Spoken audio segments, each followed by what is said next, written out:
This Destination X review was brought to you by 5 Hour Energy. Try it, and Kurt Angle will only give Angelina Love a rematch for the Knockouts title on the condition that she eats a few square meals first.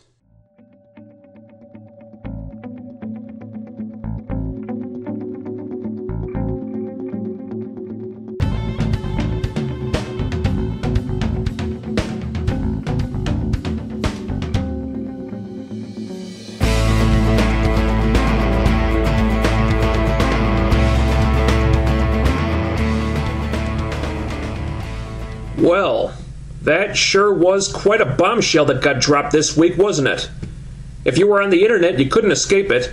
The huge, game-changing, earth-shattering news that TNA will be going back to New York for another TV taping in August.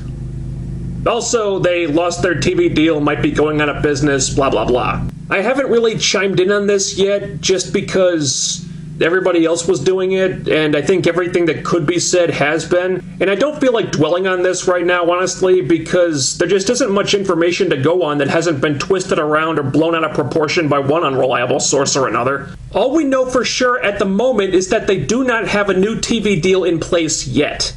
They could potentially ink a new deal with Spike or another network. This is the kind of thing they signed with UTA for. I'm not deluding myself here. The situation is bad, but they're not dead yet.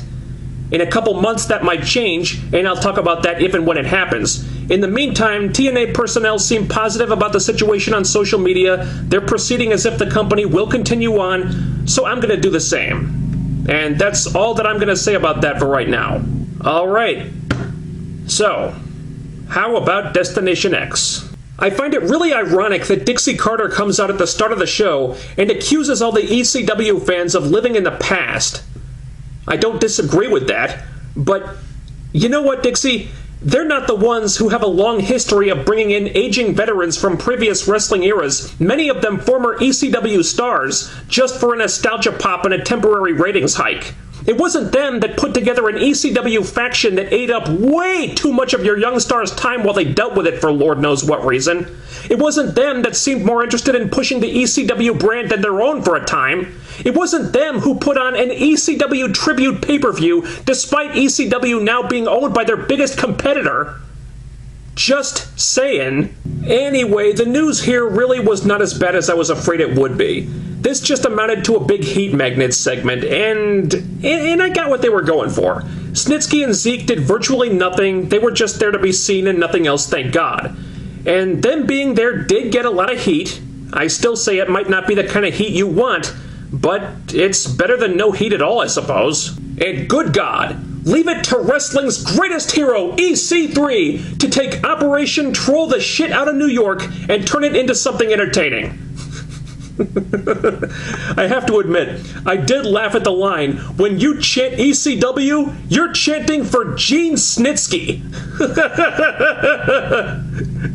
Oh man, if there was any line that could have made those fans want to riot more than that, I can't think of one. And the crazy thing is, it was basically a shoot. This is why I don't understand those ECW chants that persist to this day. We're talking about a brand that went under only to be brought back so it could be marginalized, bastardized, and dragged through the mud until people just wanted it to be put out of its misery. Why chant for it after that? Why not chant for a company that's still around instead? Isn't it about time we all just let it go? Seriously, people. Move on. And that's the fishing line, 'cause Shark Boy said so. Well, if the purpose of this segment was to royally piss off New York and push their desire to see Dixie go through a table to a fever pitch, mission accomplished. And I have to say, I am very impressed with how well that moment has been built up for the last few months. They've successfully created an atmosphere where you really get the sense that the walls are closing in on Dixie now, despite her complete and total denial about it. They've got people frothing at the mouth to see this, and I honestly did not think it would ever happen. But sure enough, next week, hashtag it happens, and holy shit, I am looking forward to this. Yes! I'm giving this segment a thumbs up, because it did exactly what it was intended to do. And the same goes for the other talking segment. You get 3D and Dreamer's take on things. They get the crowd really fired up. Dreamer managed to keep the tears in his head, thankfully. Bully Ray looked like he was having the time of his life, and when a performer is having that much fun, he's usually going to be fun to watch. Dixie didn't show up here, so you had EC3 doing all the talking for the heels. Very good, thank you. That's a very easy way to make me change my tune about a segment. And you know, I really did not expect to like this. But man, the crowd was just eating this up. For what they've been trying to accomplish with it, it does seem like this ECW angle has done everything they wanted. And it's always kind of baffling to me that they'll spend so much time and effort trying to make the fans chant ECW instead of TNA, but I can't say this angle has been a failure because it's working. It remains to be seen if this is going to be worth it in the long run, but we'll cross that bridge when we come to it. The one criticism I'll throw out there is them deciding to have an 8-man hardcore match next week. Didn't they just have a 6-man hardcore match last week? Why do that if you were just going to do this 2 weeks later? And come on, guys, cool it with the gimmicks already. Jesus. I will not participate in this charade this evening. Well, unless TNA is somehow doing a crossover with Agents of S.H.I.E.L.D., wherein Hydra is coming to Impact Wrestling, probably not, then it looks like TNA signed Jessica Havoc. Well, hot diggity damn, new knockout, and not a moment too soon. Now, Havoc fits the criteria I was talking about last week. She's a beast who looks like she could give Gail Kim problems. She could go after the title immediately, and I'd believe it. She has a unique character, she can talk pretty well. There's no one else even remotely like her in the division, which is great. So if she debuts soon and they use her the right way, this could potentially solve a lot of problems with the Knockout division in the short term. Now, personally, I always kind of thought Jessica Havoc was a bit overhyped. I'm not saying she isn't good, I'm just not quite as high on her as some others are. But if TNA were looking for a quote-unquote big girl to be their new monster heel knockout, I'll definitely take her over Lady Tapa and Alpha Female, I'll tell you that. If Jessica Havoc is coming to put an end to the push of the beautiful people, I say yes, please. Yes! Yes! Yes! Yes! Yes! Also this.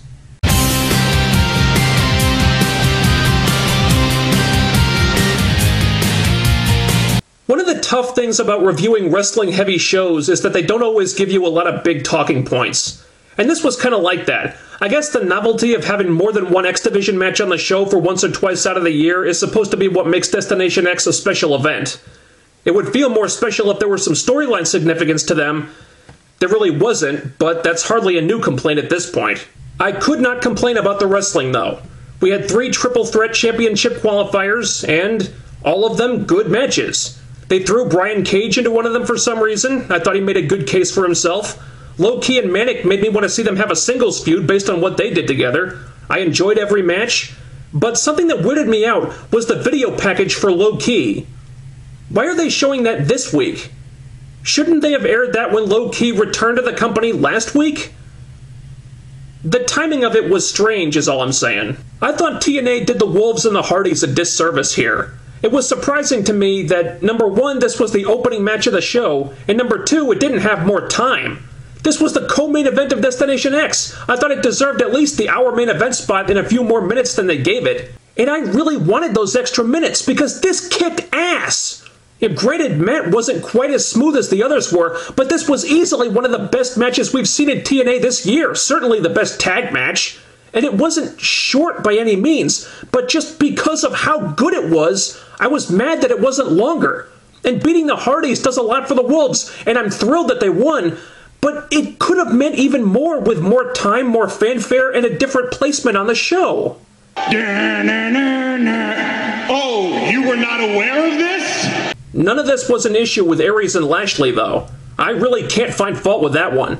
This was a rock-solid main event, and I'm officially on board with Bobby Lashley now. Hard as it is to believe, Lashley may be the best-booked world champion TNA have had probably in the last couple years. There's something so refreshing about a heel world champion who wins matches clean for no other reason than because he's just that much of a badass that he doesn't need to cheat to beat people.